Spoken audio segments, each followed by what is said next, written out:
Êxodo, capítulo 12, verso 21. Todos acharam o texto bíblico? Vamos ler então. Diz assim a palavra de Deus, Êxodo 12, verso 21. Então Moisés convocou todas as autoridades de Israel e lhes disse: escolham um cordeiro ou um cabrito para cada família, sacrifiquem-no para celebrar a Páscoa.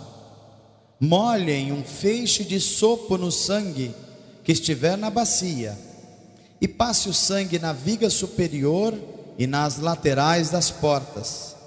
Nenhum de vocês poderá sair de casa até o amanhecer. Quando o Senhor passar pela terra para matar os egípcios, verá o sangue na viga superior e nas laterais da porta, e passará sobre aquela porta, e não permitirá que o destruidor entre na casa de vocês para matá-los. Obedeçam a estas instruções como decreto perpétuo para vocês e para os seus descendentes. Quando entrarem na terra que o Senhor prometeu lhes dar, celebrem essa cerimônia. Quando os seus filhos lhe perguntarem: o que significa essa cerimônia de Páscoa? Respondam-lhes: é o sacrifício da Páscoa ao Senhor, que passou sobre a casa dos israelitas no Egito, e poupou nossas casas quando matou os egípcios. Então o povo curvou-se em adoração. Amém. Vamos orar? Feche os teus olhos, por favor. Deus, nosso Pai amado, te agradecemos pela tua palavra. O nosso coração está extremamente alegre e grato pelo que o Senhor já fez entre nós, pelo teu Espírito nos dirigindo por cada música, por cada expressão, por cada instrumento tocado, por cada oração de gratidão.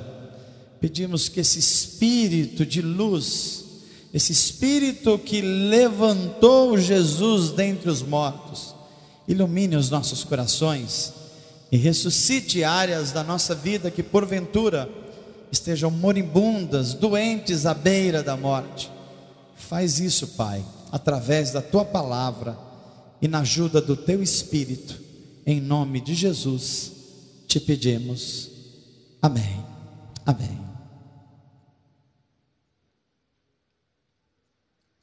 Meus amados irmãos, depois da música cantada, e a gente ainda vai ter um teatro hoje, um coro cênico lindo, que vai encher o nosso coração dessa esperança que vem de uma fé que ela se sustenta pela sobrenaturalidade. Uma fé que ela não é calcada apenas em eventos lógicos ou históricos, embora ela sim o seja, mas ela é baseada num Deus que resolveu se revelar. A gente só conhece a Deus porque Ele resolveu se revelar a nós. E nenhum outro dia, em todo o ano, Ele infunde em nós essa esperança no espírito humano, como a Páscoa faz. Porque a Páscoa, na verdade, é a celebração da vida sobre a morte. Numa manhã de domingo, há 2000 anos atrás, quando os poderes das trevas, os poderes do mal, achavam que haviam vencido o dono da vida, Jesus tinha sido morto na sexta-feira anterior. O sábado foi um sábado em que os judeus observaram o seu dia, observaram de não trabalhar e de não ter outra atividade. E no domingo de manhã, eu fico imaginando que os poderes das trevas estavam pensando: vencemos, o dono da vida não ressuscitou, já é domingo de manhã. Ele tinha falado: derrubem esse templo em 3 dias e eu construo novamente, obviamente falando do seu corpo, mas era domingo de manhã e ele ainda não havia ressuscitado. Estavam lá as mulheres que foram visitar o túmulo. E quando elas estão lá chorosas, uma delas, Maria Madalena, elas olham e enxergam um anjo, e depois de uma conversa de orientação, sai da boca dos anjos: ele não está aqui, ele já ressuscitou.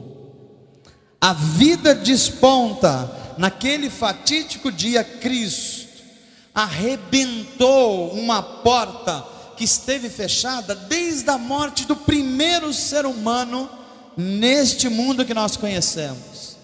Jesus encarou o rei da morte, ele lutou contra o rei da morte e o derrotou. Tudo, absolutamente tudo, passou a ser diferente pelo fato que um dia um ser humano passou pela morte e saiu do outro lado e venceu a morte, e a morte não pôde detê-lo, porque o Deus eterno o ressuscitou dentre os mortos.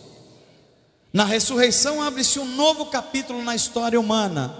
Jesus ressurreto, seu corpo glorificado, é o início de uma nova criação, é o início de um novo tempo e um novo capítulo na história do cosmos, do universo foi aberto. Aquele que disse ser a própria vida comprovou isso, porque ele venceu a morte e venceu todos os poderes da morte. E é por isso que a gente celebrar a Páscoa, como a gente está fazendo aqui hoje, é dizer que a morte não tem mais a última palavra na nossa vida. Você pode dizer isso para quem está perto de você? Fala assim: a morte não tem mais a última palavra na nossa vida. Jesus a venceu.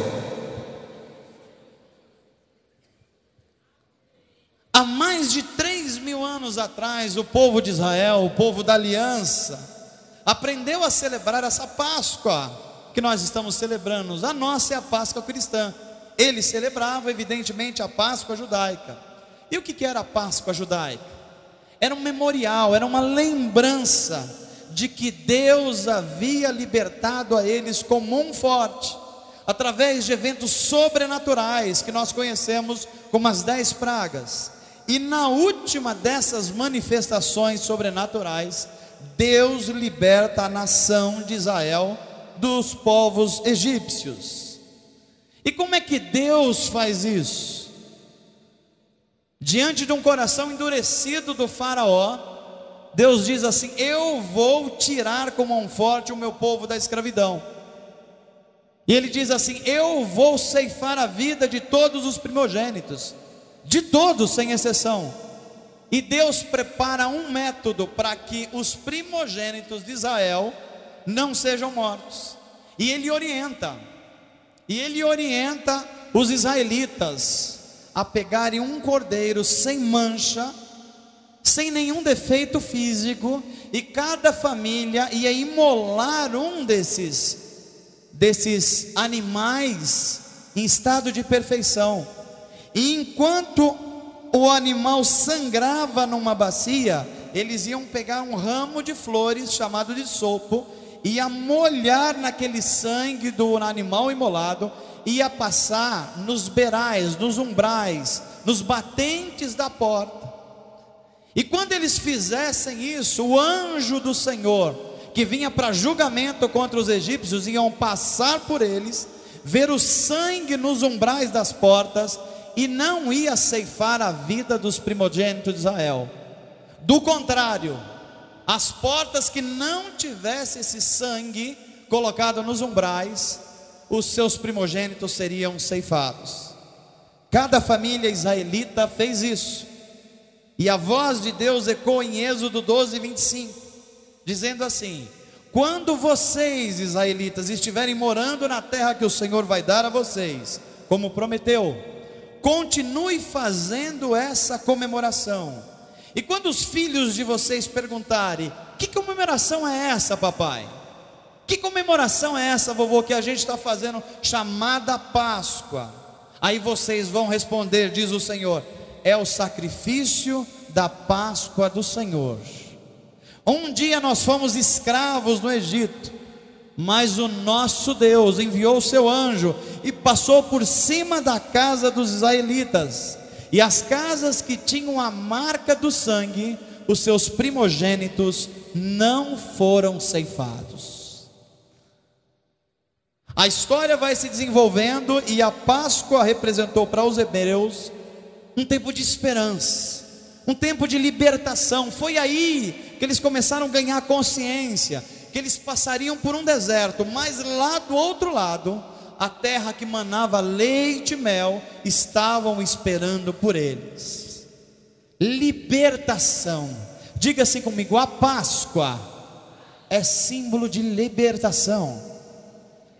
Era libertação política para Israel, mas é libertação espiritual para nós hoje. E você falar assim: pastor, do que a gente é livre? Você é livre do medo do futuro. Você não precisa ficar mais assustado com o que vai acontecer, porque a Bíblia diz que todas as coisas cooperam para o bem dos que amam.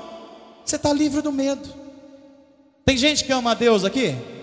Então você não precisa ter mais medo do futuro. Pastor, do que é que eu sou livre? Eu sou livre de prisões e aprisionamentos. Eu não preciso de uma carreira de cocaína para ser feliz. Eu não preciso encher a cara todo santo dia para esconder as minhas mágoas, porque tenho aquele dentro de mim que é como um rio de água viva que salta para a eternidade. Isso é ser livre.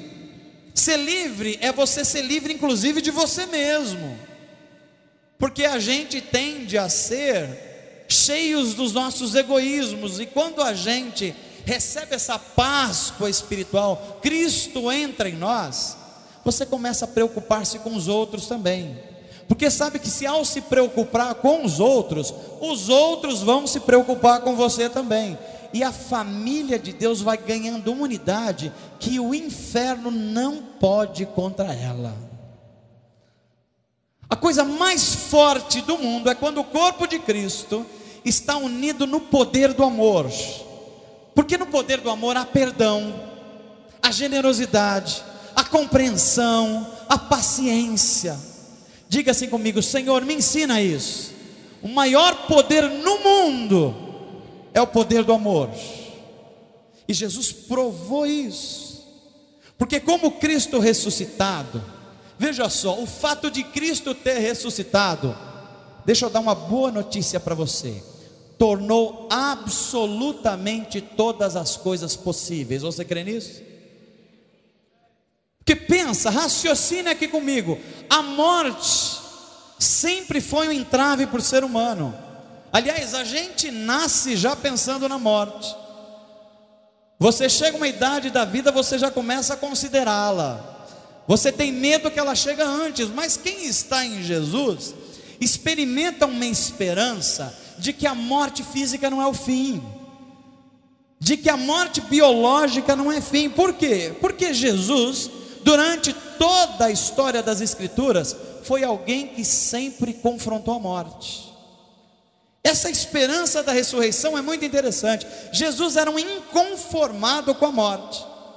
Os evangelhos vão nos contar que Jesus é convidado a visitar a filha de um homem chamado Jairo, um importante chefe da sinagoga judaica. Enquanto ele é caminhando para lá, a menina está morrendo, a morte está levando ela à prestação, ela está indo para lá, Jesus está indo, no meio do caminho Jesus é interceptado.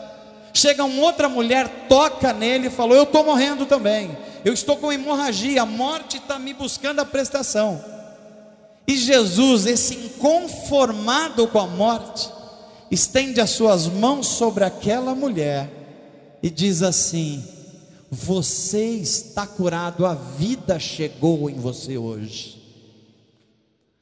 E Jesus continua o seu caminho, a informação chega para ele que a menina a quem ele estava se dirigindo, que tinha 12 anos de idade, interessante, a mesma idade que a mulher sofria com a hemorragia. Jesus vai caminhando para lá e alguém diz: ela já morreu, não precisa nem o Senhor ir mais lá. E esse Jesus inconformado com a morte falou: não, ela não morreu não, ela só está dormindo. Na hora que o meu poder se manifestar, a vida vai tomar ela de novo. E Jesus caminha para lá, e quando chega lá, ele ministra uma palavra de vida, e aquela menina retorna à vida, e todos celebram a Jesus e sabem, é o próprio Deus que está entre nós. Mas talvez você olhe para esses dois milagres e Jesus fala assim: mas essas duas pessoas, pastor, não era próxima de Jesus. Talvez o que Jesus sentia ali não era aquela compaixão toda. Mas aí eu vou dizer a você que Jesus era tão inconformado com a morte, que chega a notícia para ele que um grande amigo chamado Lázaro também morreu. E se num primeiro caso uma mulher estava morrendo à prestação, que era a mulher do fluxo de sangue, a outra menina adolescente tinha morrido de uma vez só, a morte ceifou de uma vez só. Mas no caso de Lázaro a coisa era pior ainda, porque esse homem estava morto há quanto tempo? 4 dias. Diga para quem está perto de você assim: quando Jesus quer, quando o dono da vida quer, tudo que está morto pode fazer tempo, vai voltar à vida, porque Ele é o dono da vida. Amém, gente? E Jesus tinha tanta consciência disso, que quando chega a primeira informação, ele não vai lá, ele espera um pouco, e aí enterram Lázaro. Todo o procedimento acontece, mas ele vai em direção ao seu amigo Lázaro, e esse Jesus, inconformado com a morte, libera uma palavra de vida e diz assim: Lázaro, vem aqui para fora, você tem um amigo que é o dono da vida, que está chamando você. O que eu acho impressionante é que o poder que há Jesus é tão grande, mas tão grande, que Jesus chama o nome de Lázaro. Porque se Jesus falam assim: olha, todos vocês que estão mortos, venham à vida agora, o que ia acontecer? Todo mundo ia sair correndo, era gente ressuscitado para tudo que era lado. Mas naquele momento era só Lázaro, que o amigo Jesus chega: Lázaro, tem vida para você, tem um monte de coisa que você vai fazer ainda, eu sou a vida, e eu estou trazendo de novo essa vida para você.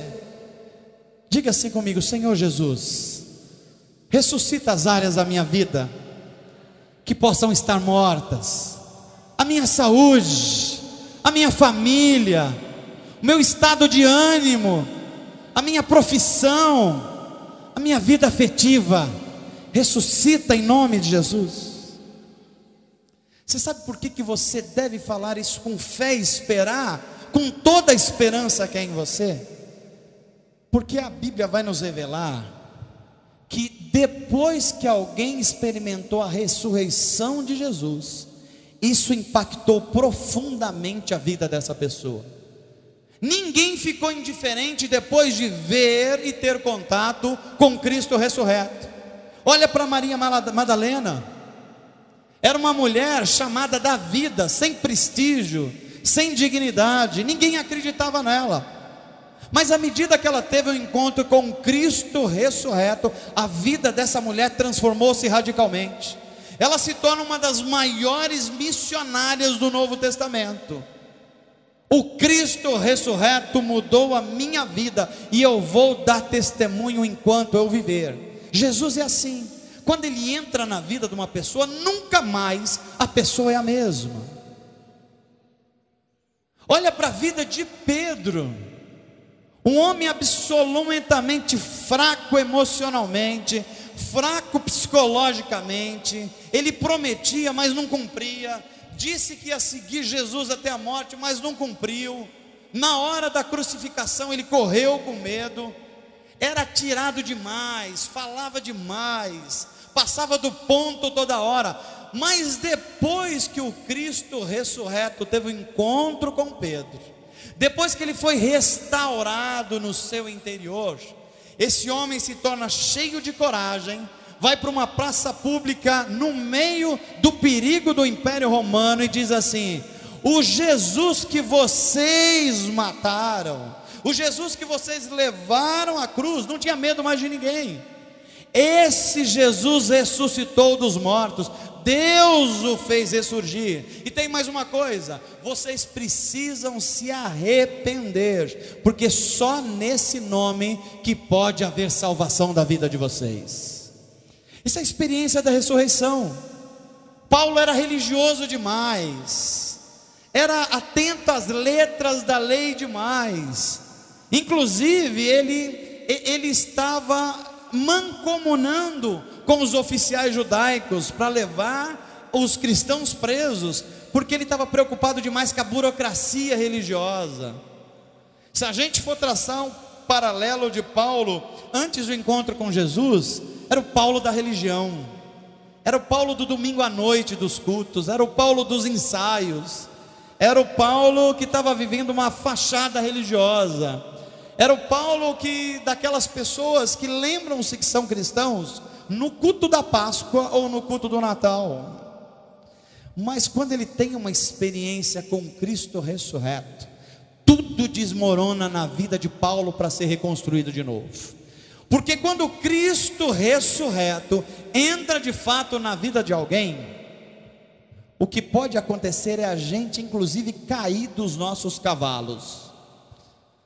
Fala para quem está perto de você assim: uma experiência real com Deus, mas uma experiência de verdade, a gente cai dos nossos cavalos, fica nada em pé,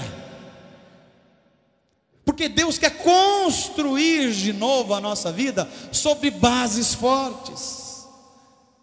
E é por isso que eu quero terminar essa reflexão da Páscoa dessa noite dizendo a você que a Páscoa cristã, ela deve ser celebrada com alegria e com esperança. Por que ela deve ser celebrada dessa forma? Porque a partir da ressurreição de Jesus, ninguém precisa ter mais medo do futuro. Você não precisa ter mais medo dos poderes espirituais, porque todos eles foram vencidos na cruz. E a Bíblia vai dizer que Jesus tem inclusive a chave dos lugares malignos. Então toda vez que alguém falar assim para você que você está debaixo de uma maldição, que você precisa fazer uma campanha com sal, com toalha, seja lá o que for, para quebrar as maldições na sua família, esquece isso, meu irmão. Jesus já quebrou isso. Você precisa se apropriar disso. Não há nenhum poder no mundo que tem poder sobre a sua vida, porque sobre você está o poder de Deus. Não há mais malignidade, não há mais maldição. Na Páscoa a gente celebra a vitória da vida sobre a morte. Na Páscoa a gente celebra que onde a vida chega, a morte tem que ir embora. Da mesma forma que onde a luz chega, as trevas têm que ir embora, porque chegou a luz. E como a luz de Deus chegou até nós, toda a treva tem que ir embora. Você não pode mais conviver com a treva, você não pode mais conviver com desânimo, porque celebrar a Páscoa é dizer que a morte não tem mais a última palavra na nossa vida. Queria que você, num ato de fé, dissesse para quem está perto de você: a Páscoa significa que a morte não tem mais a última palavra em nós. Significa celebrar a vida em todas as dimensões. Veja, é em todas.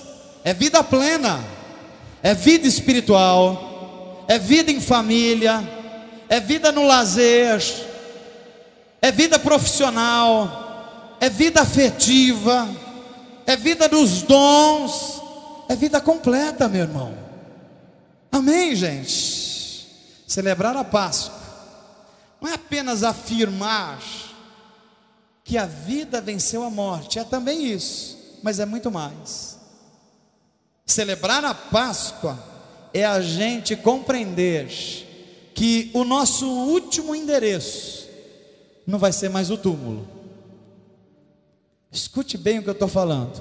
Quando você entende o que é a Páscoa de verdade, você vai poder olhar para a morte inclusive e dizer para ela assim: o meu último endereço não vai ser o túmulo, Desculpe, dona Morte, mas você não vai ter essa alegria comigo, porque o Rei da vida me achou.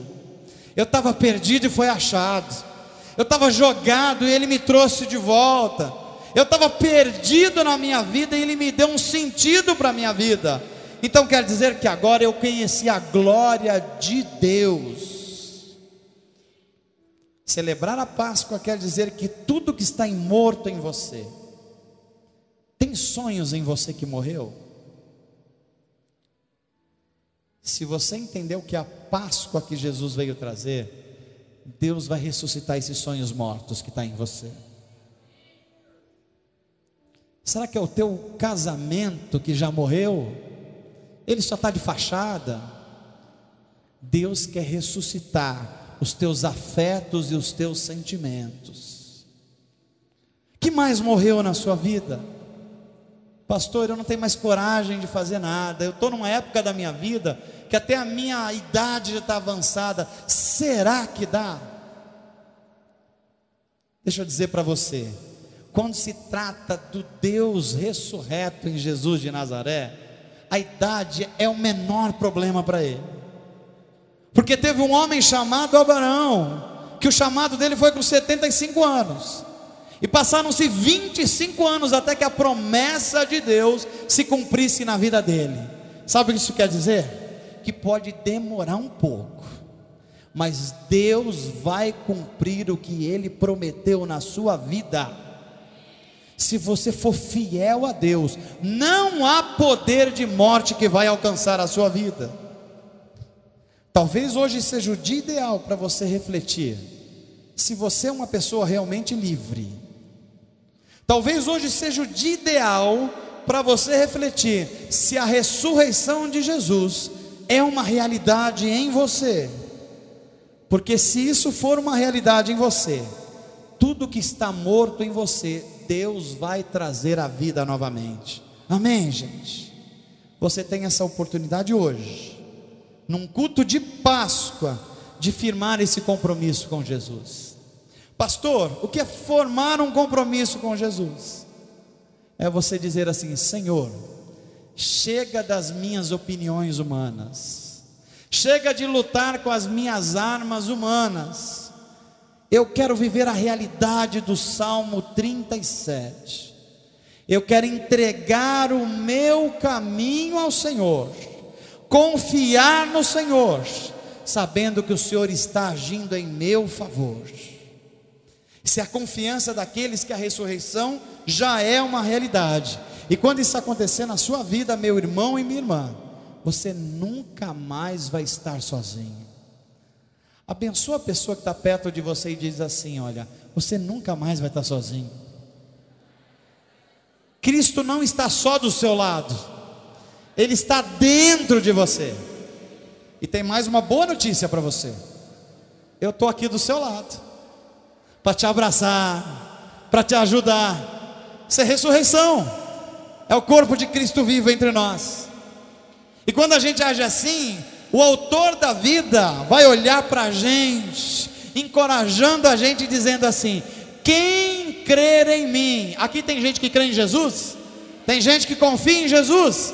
Ele vai dizer assim: ainda que esteja morta alguma coisa na sua vida, eu vou trazer a vida novamente. Isso é a Páscoa, isso é libertação, isso é a oportunidade, isso é Deus trazer à vida aquilo que está morto. Quem crer em mim, ainda que esteja morto, viverá. Você recebe essa palavra de Deus? Diga assim comigo: Senhor Jesus, eu recebo a tua palavra, que eu celebre a Páscoa como libertação. Um dia o Filho de Deus morreu por mim e venceu todos os poderes da morte. Agora eu estou livre, livre para amar a Deus, livre para amar as outras pessoas, livre para viver o sonho de Deus, em nome de Jesus. Amém, gente? Que Deus te abençoe, que Ele te fortaleça, que te conduza em libertação, que Ele te conduza para essa vida plena que Ele veio trazer. Feche os teus olhos, eu quero orar com você. Se você puder, não se movimenta, à exceção do pessoal de serviço. Pai querido, obrigado, Senhor, por o Senhor infundir no nosso coração aquilo que só aqueles que experimentaram esse poder da ressurreição podem dizer. Podem olhar como Paulo e dizer assim: onde está, ó morte, o teu poder, o teu aguilhão? Você foi vencida. Aquele que é o nosso último inimigo foi vencido no dia em que Jesus passou por esse inimigo e saiu do outro lado. E assim como ele não pôde ser retido pela morte, porque não tinha pecados, e o salário do pecado é que leva à morte, assim ele está construindo em mim e em você um novo homem, uma nova mulher. É por isso que você nasceu de novo. Nasceu de novo para se tornar um novo homem, uma nova mulher, e para viver uma nova vida. Que vida é essa? É uma vida plena, uma vida sem medo do futuro, uma vida sem desespero, com medo das potestades espirituais, porque sobre você está a mão do Altíssimo, e aquele que habita no esconderijo do Altíssimo estará descansando à sombra do Onipotente. Pode 1000 cair de um lado, 10.000 do outro, mas nós seremos cuidados pelo Senhor, porque Ele prometeu ser o nosso escudo, Ele prometeu ser aquele que nos guarda em meio às dificuldades, em meio às tempestades da vida.